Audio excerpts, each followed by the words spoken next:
అదే RTV app వార్తల్ని క్షణాల్లో చదివే అవకాశం ఉంటుంది. ఒక న్యూస్ పేపర్, ఒక టెలివిజన్ ఛానల్ మీ చేతుల్లో ఎప్పుడూ ఉంటాయి. లాభాపేక్ష ధ్యేయంగా ప్రజల ఆరోగ్యాలతో చెలగాటమాడుతున్నారు హోటల్ నిర్వాహకులు. ఉమ్మడి కరీంనగర్ జిల్లా వ్యాప్తంగా ఇక్కడ అక్కడ అనే తేడా లేకుండా ఇడ్లీ, పూరి ఏది తిన్నా దానిలో బొద్దింకలు, బల్లులు, ఇనుప వస్తువులు వస్తున్నాయి. దీంతో బెంబేలెత్తిపోతున్నారు స్థానికులంతా కూడా. దీంతో అక్కడ జగిత్యాల సంఘటన మర్చిపోకముందే కరీంనగర్లో మరొక ఘటన, కరీంనగర్లో మర్చిపోకముందే పెద్దపల్లి జిల్లాలో ఉంది. పెద్దపల్లి జిల్లాలో గత 20 రోజుల నుంచి 6 ప్రాంతాల్లో హోటల్లో ఇలాంటి ఘటనలు పునరావృతం కాకుండా చూడాలని చెప్పేసి ఇటు ఫుడ్ సేఫ్టీ అధికారులను, మున్సిపల్ అధికారులను కోరారు స్థానికులు.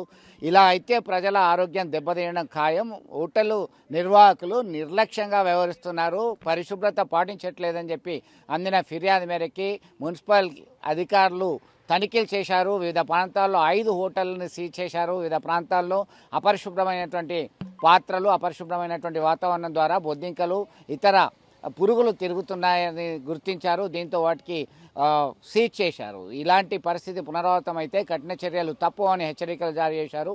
ఒక్కసారి చూద్దాం అక్కడ ఎట్లా ఉందో. Okay sir. పెద్దపల్లి పట్టణ ప్రజలకు నమస్కారం. గడిచిన కొన్ని రోజుల నుంచి మన పెద్దపల్లి పట్టణంలో ఉన్నటువంటి టిఫిన్ సెంటర్స్, హోటల్స్, అదేవిధంగా బార్ అండ్ రెస్టారెంట్ నిర్వాహకులు శుభ్రత పాటించకపోవడం వల్ల చాలా వరకు ఈ పురుగులు కానీ ఇవి రావడం జరుగుతుందని చెప్పి ప్రజల నుంచి కంప్లైంట్స్ బాగా రావడం జరిగింది. మేము కూడా లాస్ట్ ఇయర్ ఆల్రెడీ ప్రతి బార్ అండ్ రెస్టారెంట్లో కానీ హోటల్స్లో రైడ్ చేసి వాళ్ళకి ఫైన్స్ ఇంపోజ్ చేయడం జరిగింది.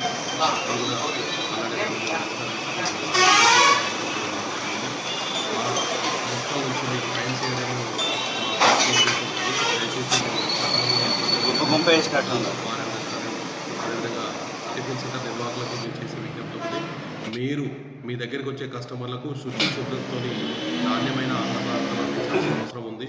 మీరు మీ చుట్టుపక్కల వాతావరణంలో వండేటప్పుడు కానీ అదే వడ్డించే కాడ కానీ ఎలాంటి మురుగు కానీ ఎలాంటి పురుగులు లేకుండా, అదేవిధంగా దోమ వల్లకుండా, ఎందుకంటే వచ్చింది వర్షాకాలం ఆల్రెడీ ఈ మనకు వ్యాధుల వ్యాప్తి, సీజనల్ వ్యాధుల వ్యాప్తి చెందే అవకాశం ఉంది. కాబట్టి హోటల్ నిర్వాహకులు కానీ, బార్ అండ్ రెస్టారెంట్ కానీ, అదేవిధంగా టిఫిన్ సెంటర్లు కూడా శుభ్రత, నాణ్యత పాటించాలని, ఒకవేళ పాటించినట్లయితే మున్సిపల్ నుంచి వాళ్ళ మీద తీవ్రమైన చర్యలు ఉంటాయి. రాబోయే కాలంలో ఎవరైతే నాణ్యత పాటించారో వాటిని సీజ్ చేసే అవకాశం ఉంది. కాబట్టి పట్టణ హోటల్, అదేవిధంగా బార్ అండ్ రెస్టారెంట్, అదేవిధంగా టిఫిన్ సెంటర్ నిర్వాహకులు గమనించాలని కోరుతున్నాను. Thank you. మరిన్ని వీడియోస్ కోసం ఛానల్ ని సబ్స్క్రైబ్ చేయండి. లేటెస్ట్ అప్డేట్స్ కోసం వాట్సాప్ ఛానల్ ని ఫాలో చేయండి. అండ్ లింక్ డిస్క్రిప్షన్ లో ఉంది.